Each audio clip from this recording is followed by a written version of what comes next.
बच्चों, आज इस वीडियो में हम कक्षा 10वीं गणित विषय के निदानात्मक कक्षाओं हेतु सत्र 2023-24 के मॉड्यूल एवं अर्धवार्षिक परीक्षा तथा वार्षिक परीक्षा को दृष्टिगत रखते हुए 10 वृत्त के अंतर्गत आज हम इसके वस्तुनिष्ठ प्रश्नों को यहाँ पे देख रहे हैं। तो सबसे पहला प्रश्न है, सही विकल्प चुनकर लिखिए। तो यहाँ पहले प्रश्न में देख रहे हैं कि 5 सेंटीमीटर त्रिज्या वाले एक वृत्त के बिंदु P पर स्पर्श रेखा पी क्यू केंद्र O से जाने वाली एक रेखा से बिंदु Q पर इस प्रकार मिलती है कि OQ बराबर 12 सेंटीमीटर है, तो PQ की लंबाई ज्ञात कीजिए। बहुत ही महत्वपूर्ण प्रश्न है बच्चों। यहाँ पे जैसा कि हम देख रहे हैं यहाँ पे QP एक इसमें स्पर्श रेखा है, इसका मान हम x मान लेते हैं और जैसे कि देख रहे हैं कि यहाँ P कोण 90 अंश का प्राप्त हो रहा है, तो समकोण त्रिभुज OPQ में यहाँ हम देख सकते हैं कि कर्ण का वर्ग बराबर लंब का वर्ग धन आधार का वर्ग। बच्चों जैसा कि देख रहे हैं हम यहाँ पर कर्ण पाइथागोरस प्रमेय के आधार पर कर्ण का वर्ग अर्थात OQ का वर्ग बराबर लंब OP का वर्ग धन आधार PQ का वर्ग। यदि हम मान ज्ञात करें तो OQ का वर्ग आप देख रहे हैं 12 है, तो यहाँ पे 12 की घात 2 लिखेंगे, OP का मान यहाँ पे 5 रखेंगे, 5 की घात 2, और PQ का मान x माने हैं तो x की घात 2 लिखेंगे। 12 का वर्ग यहाँ पे 144 होगा, और यदि 5 का वर्ग का पक्षांतर कर दें 25 का, तो इस प्रकार से यहाँ पे x का वर्ग प्राप्त हो जाएगा। तो x का वर्ग आप देख रहे हैं 144 में से 25 घटाने पर 119 प्राप्त हो गया, और x का मान यहाँ से करनी 119 सेंटीमीटर के बराबर हमें प्राप्त हो गया। तो बच्चों यहाँ पे हमें जो ऑप्शन नंबर डी है वह दिख रहा है करनी 119 सेंटीमीटर। इस प्रकार से यहाँ पे PQ की लंबाई होगी।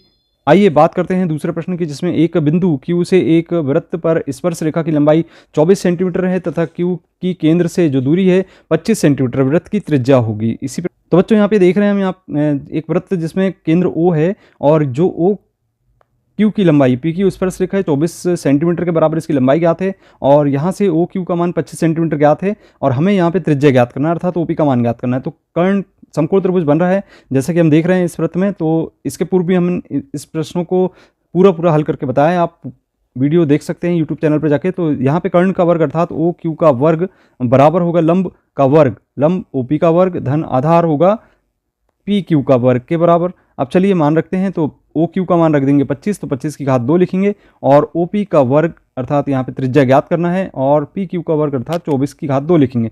24 की घात 2 अर्थात 576, और इस प्रकार से 25 की घात 2 है ना 625, तो 625 में से 576 को कम कर देंगे, ये OP के वर्ग के बराबर प्राप्त होगा। और चूंकि 625 में 576 घटाने पर हमें 49 प्राप्त हो जाता है, तो ये 49 PQ के वर्ग OP के वर्ग के बराबर हमें मिल जाता है, और OP चूंकि त्रिज्या है तो OP बराबर प्राप्त हो जाता है 49 का वर्गमूल 7। इस प्रकार से हम देखते हैं कि जो ऑप्शन ए है 7 सेंटीमीटर इस वृत्त की त्रिज्या होगी। प्रश्न क्रमांक 3 देखें, यदि एक बिंदु P से O केंद्र वाले किसी वृत्त पर PA PB स्पर्श रेखाएं परस्पर 80 अंश के कोण पर झुकी हैं, तो OP कोण POA बराबर है। तो ये हम एक चित्र बना लिए हैं जिसमें आप देख रहे हैं कि दोनों जो स्पर्श रेखाएं हैं PA तथा PB वो 80 अंश पर झुकी हुई हैं। तो यहाँ पे 80 अंश का कोण निर्मित हो रहा है, और यहाँ जो कोण निर्मित होता है वो 90 अंश का होता है, और इसी प्रकार से ये भी 90 अंश का होता है। तो बच्चों यहाँ पे हमें चूंकि कोण POA का मान ज्ञात करना है, अर्थात ये जो कोण है इसका मान ज्ञात करना है। जब यहाँ पे हम अर्धक लेते हैं तो ये जो 80 है वो 40 के बराबर हो जाता है, और 90 अंश यहाँ पे आप देख रहे हैं ये कोण दिया गया है, एक 40 अंश का कोण दिया गया है, तो ये इस कोण को हम ज्ञात कर सकते हैं। यदि हम देखें कि त्रिभुज के तीनों अंत कोणों का योगफल 180 अंश के बराबर होता है, तो कोण A कोण O और कोण P का योगफल अर्थात 90 धन 40 धन कोण O बराबर होगा यहाँ पर 180 अंश के।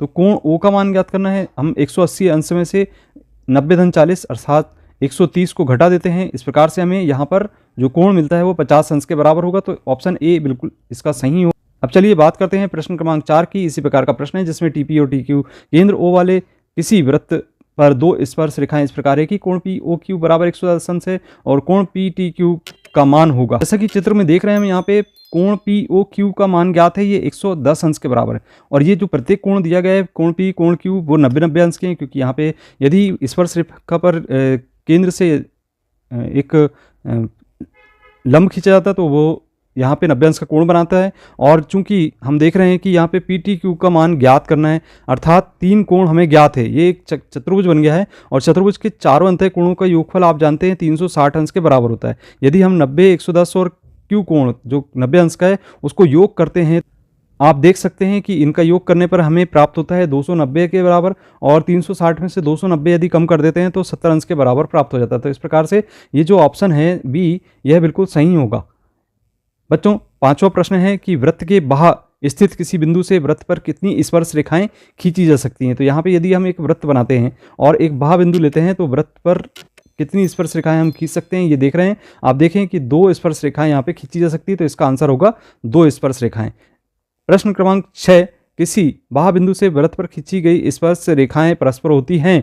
तो यहाँ पे जो बाह्य बिंदु से परस्पर स्पर्श रेखाएं की लंबाई समान होती है या बराबर होती है। इसके बाद आइए प्रश्न क्रमांक 7 देखें, वृत्त की छेदक रेखा वृत्त को कितने बिंदु पर प्रतिच्छेद करती है। तो इसके लिए हम चित्र बनाते हैं, यहाँ पे एक वृत्त बना लेते हैं और इस पे एक छेदक रेखा बना देते हैं। तो ये 2 बिंदुओं पर प्रतिच्छेद करते हुए दिखाई दे रही है, अर्थात इसका आंसर होगा बी ऑप्शन, 2 बिंदुओं पर। इसके बाद प्रश्न क्रमांक 8 देख रहे हैं, जिसमें वृत्त के किसी बिंदु से होकर जाने वाली स्पर्श रेखा और त्रिज्या के बीच में कोण होता है। तो जैसा कि हम जानते हैं, यहाँ पे एक वृत्त यदि बना देते हैं, ये हमने एक स्पर्श रेखा खींच ली और इस पे एक त्रिज्या यदि हम देख रहे हैं तो इसका जो कोण होता है वह 90 अंश के बराबर होता है। तो इसे हम लिखेंगे आंसर सी ऑप्शन, 90 अंश।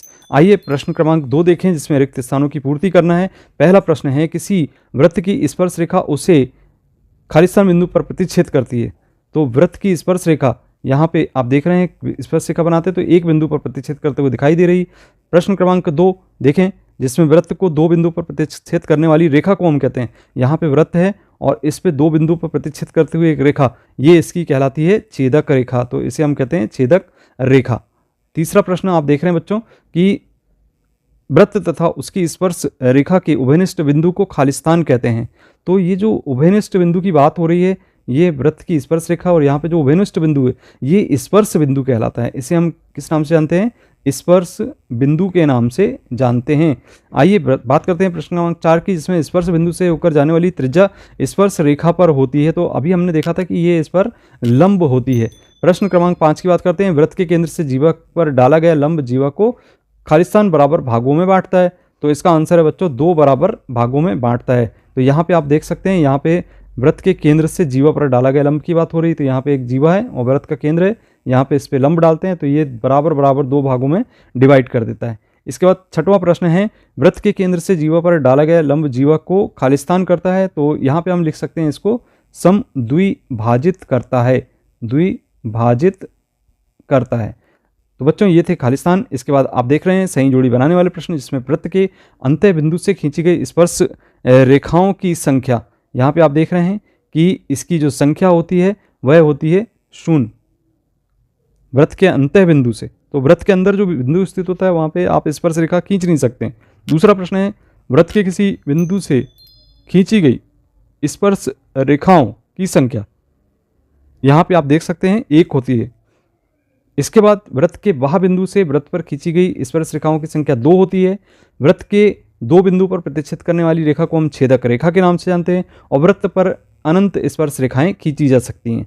तो इस प्रकार से ये थे आपके सही जोड़ी वाले प्रश्न। इसके बाद एक शब्द या वाक्य में उत्तर देने वाले प्रश्न देखते हैं, जिसमें पहला प्रश्न है, वृत्त के 2 बिंदुओं पर प्रतिच्छेद करने वाली रेखा को हम क्या कहते हैं। तो इसे हम छेदक रेखा के नाम से जानते हैं।